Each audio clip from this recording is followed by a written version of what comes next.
MDH biryani મસાલા, પારંપરિક બિરયાનીનો અસલી સ્વાદ. असली मसाले सच MDH.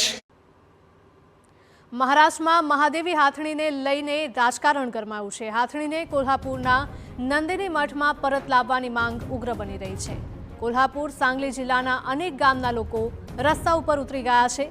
કોંગ્રેસના ધારાસભ્ય સતીશ પાટીલે રાષ્ટ્રપતિના હસ્તક્ષેપની પણ માંગ કરી છે. હાથણીને પરત લાવવા સતીશ પાટીલ દ્વારા દાખલ કરાઈ ઓનલાઈન અરજી. ઓનલાઈન અરજીમાં દેશના 2 લાખથી વધારે લોકોએ સહમતિ દર્શાવ્યાનો દાવો પણ કરાયો છે. મહાદેવીને નંદિની મઠમાં પરત મોકલવા માટે ઉગ્ર રજૂઆત થઈ છે. કોલ્હાપુરના નંદિની મઠની હાથણી મહાદેવી ઉર્ફે માધુરીને વંતારા મોકલ્યા બાદ વિવાદ વધારે ઉગ્ર બન્યો છે. કોલ્હાપુર અને સાંગલી જિલ્લાના અનેક ગામોમાં બંધનું એલાન પણ અપાયું હતું. બજારોથી લઈ શાળાઓ પણ બંધ રખાઈ હતી. મોટી સંખ્યામાં લોકો અમને માધુરી પાછી આપોના નારા સાથે રસ્તા ઉપર ઉતર્યા હતા. બાળકોથી લઈને વૃદ્ધો પણ સ્વેચ્છાએ આ રેલીમાં સામેલ થયા હતા. તો ગામમાં કેન્ડલ માર્ચ કાઢવામાં આવી હતી, જેમાં તમામ ધર્મના લોકો જોડાયા હતા. લોકોના આ વિરોધ વચ્ચે સમગ્ર મામલે રાજકારણ પણ હવે ગરમાયું છે. કોંગ્રેસના ધારાસભ્ય સતીશ પાટીલે સમગ્ર મામલે રાષ્ટ્રપતિના હસ્તક્ષેપની માંગ કરી છે.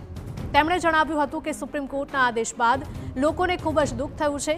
સતીશ પાટીલે હાથણીને પરત લાવવા અંગે એક ઓનલાઈન પિટિશન દાખલ કરી હતી, જેના પર 48 કલાકમાં 2 લાખથી પણ વધારે લોકોએ સહમતિ દર્શાવી.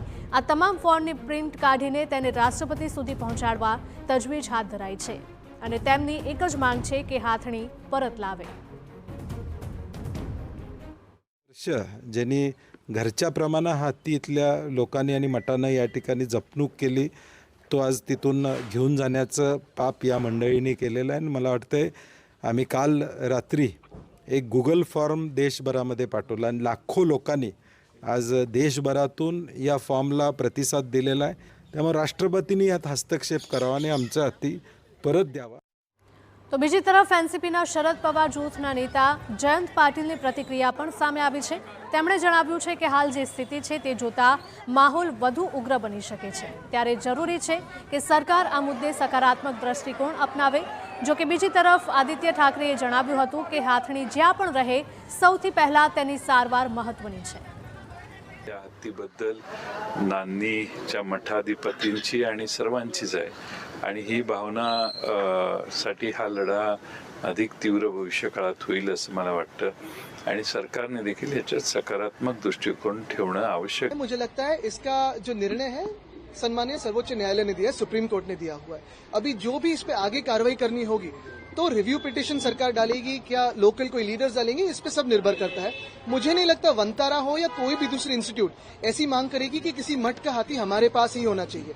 ये निर्णय जो है वो सर्वोच्च न्यायालय का है. अगर इसमें कोई बदल चाहते हैं तो मुझे लगता है इसमें रिव्यू पिटिशन हो या फिर आगे कैसी बहस जाती है ये देखना जरूरी होगा. और दूसरी बात यही है कि सबसे इम्पोर्टेंट चीज इसमें एक ही रहेगी कि माधुरी हत्ती जहां भी रहे, जो हाथी है जहां भी रहे, ठीक रहे, अच्छे स्वास्थ्य में रहे, खुश रहे, यही सबसे बड़ी बात है. જો કે બીજી તરફ કોંગ્રેસના એમએલએ સતીશ પાટીલે જણાવ્યું છે કે મહાદેવી હાથી સાથે પરંપરા અને લોકોની ધાર્મિક લાગણીઓ જોડાયેલી છે.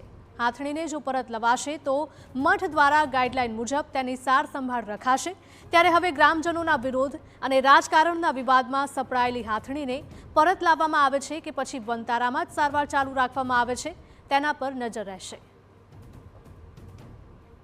MDH કિચન કિંગ મસાલા રસોડામાં હોય તો આપણે કંઈ પણ બનાવી શકીએ છીએ. રીંગણાનો ઓળો, બટેટા ફુલાવર, ભીંડી મસાલા અને બીજું ઘણું બધું.